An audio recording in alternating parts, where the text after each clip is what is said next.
doing? Hope everybody's cool and the gang. Right, what we are going to do today, we are going to continue with the Pixelmator logo type thing, logo text effects type thing. And I'm going to show you how to make a cool sort of metal looking text with a on a plate or something like, I don't know. Let's go to I've got a Pixelmator sort of blank canvas here, and it's 1200 by 600.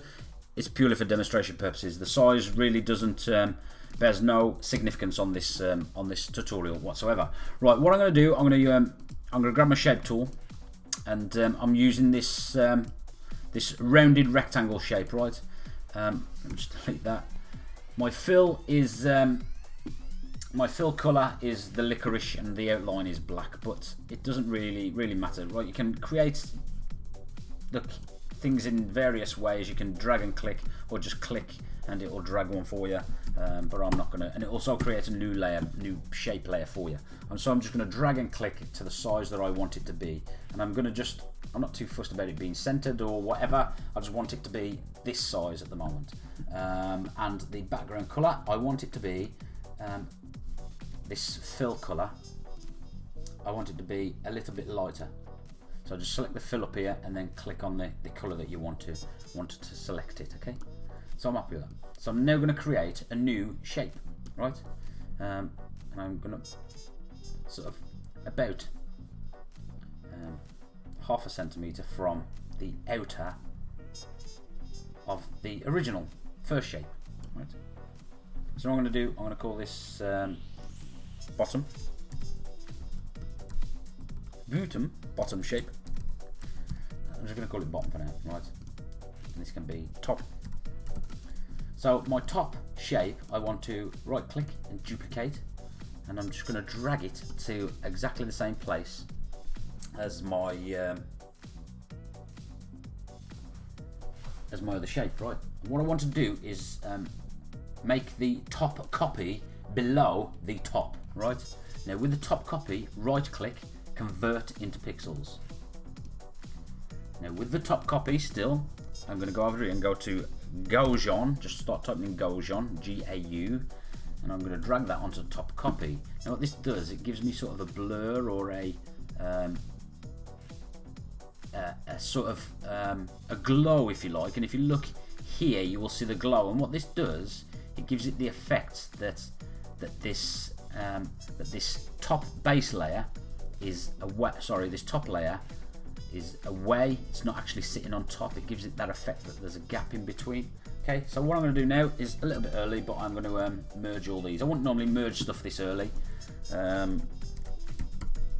purely in case I want to go and change it later. And I've just renamed it to shape. Now what I'm going to do is add some text, and I'm going to call this metal. The font that I'm using is actually called Metal Lord, which is convenient. And if you want it, I'll put a link to the description where you can get it from in the description. Okay. So yeah, let's call that metal. Let's just resize it so it's all in the frame. And I'm going to drag it to roughly around the center. Now, while we're at this view here, what I want to do, I want to copy, duplicate this. Now with this metal copy, I'm going to make it completely black, right, licorice color, and I'm going to put it below this metal copy. So this metal is the dark metal, right? Let me just leave it on there, dark text, and this is just the metal. Now you can see it's sort of offset, it gives it sort of a 3D view, but I don't want to do that. I want to get it roughly the same. Now what I'm going to do with this again, I'm going to right click it and convert it into pixels. I'm going to drag the Gaussian on it again. So you see it gives it this glow type effect, which is quite cooler. I'm going to make it a little bit more glowy this time, or a little bit more blurry as it really should be. And then I am going to, I'm not going to merge them yet. I'm going to want to copy the outside of my original metal. Now this is where people don't actually explain. They tell you how to do it, but don't explain how to do it. Right, so to copy, make a copy of the outside of the word metal, of this layer that I've got selected. You select the layer, and you press Command, and you click on the layer. No, you don't. Everybody says that. You don't. You simply highlight the layer, press Command, and on the, let's call it the placeholder, the image, the place image of the layer that you want to select, there you press Command and left click. So now we've got that outer selected, I'm going to click New Layer, and I'm going to make a gradient. In fact, I'm not going to make a gradient, I've already made the gradient. Get rid of that, not that one.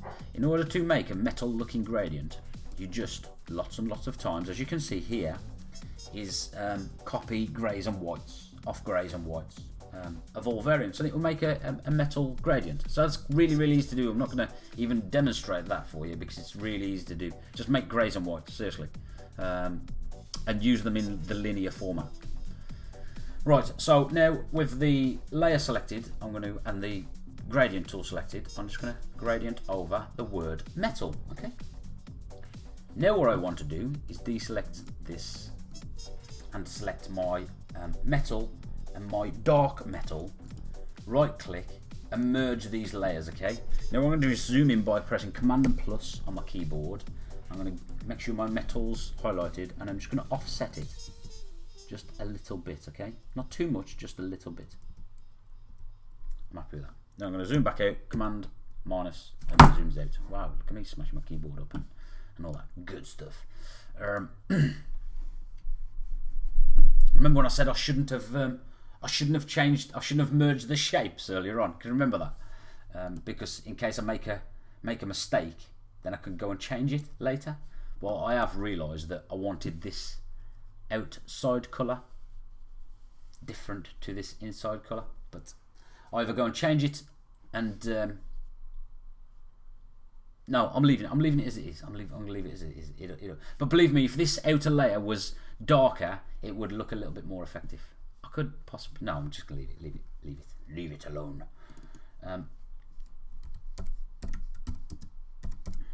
So I'm going to call that top layer metal text.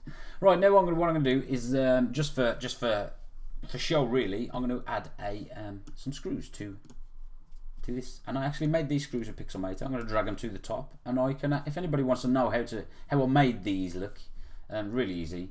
I can show you in a tutorial if you really want to see it. So I'm just going to get that to the size and place roughly that I want it.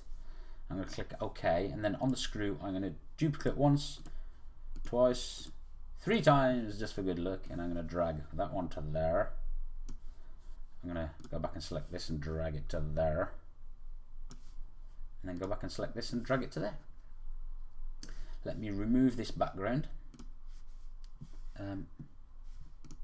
deselect that. Let me just, for now, just select all layers and add some noise to it. There we go, there's the noise. Cancel that because I've just realised that I've not selected all layers. Merge all layers. You've really swore then. Right, just add a little bit of noise to it just to give it a little bit of the realistic feel. 1.9. Click OK. And there you have it, a metal type effect on a plate. Use it as a logo, that sort of, those tools. But yeah, hope that helps you out. If you have any dramas, have any questions, or if you want to know how to make those screws, let me know. It's quite easy. And like I said, thanks for watching, and I'll be back very soon. Catch you later. Bye.